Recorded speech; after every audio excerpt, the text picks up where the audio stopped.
सबसे पहले हमें चंद्रमा को समझना पड़ेगा। चंद्रमा आप हमेशा सुनते आए हैं ज्योतिष में कि मन का कारक है, ठीक? और आप इतना सोच लेते हैं कि हाँ, मन का कारक है, मन मजबूत होगा। पर इसके आगे अगर आप सोचें कि सारी चीज़ें मन से ही तो जुड़ी हुई हैं। आप मन की वजह से ही दुखी हो रहे हैं, मन से ही सुखी हो रहे हैं, मन की ही चीज़ आप ढूँढ रहे हैं। मन का खाना, अपने इच्छानुसार पति, पत्नी, संबंध, ये सारा आप मानसिक रूप से इन चीज़ों को प्राप्त करना चाह रहे हैं। छल से, बल से, धन से, अच्छाई से, धर्म से, अधर्म से आप अपनी हर इच्छा को पूरा करना चाहते हैं। तो ये चीज़ कहाँ से आ रही है?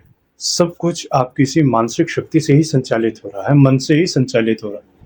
मन से ही आप सुखी हो रहे हैं और मन से ही आप दुखी रहते हैं। अगर आपके अनुकूल सारी चीज़ें हो जाएं तब आप बहुत सुखी रहेंगे, और अगर मन के विपरीत सारी चीज़ें होती हैं तब आप बहुत दुखी रहते हैं, डिप्रेशन में रहते हैं।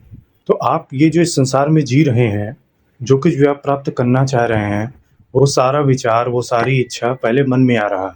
फिर वो चीज़ जितना फलित हो रही है, जितने भी आपके मैनिफेस्टेशन कंप्लीट हो रहे हैं, वो चीज़ आपको उतनी खुशी दे रही है। जो चीज़ नहीं हो रहे हैं, वो चीज़ आपको उतना और दुखी कर रही है। तो सारा खेल मन का ही तो चल रहा है। आपका जो इमेजिनेशन है कि कई बार अपने आप दुख से बचने के लिए अपने इमेजिनेशन में एक संसार बना लेते हैं, उसी में आप जीते हैं।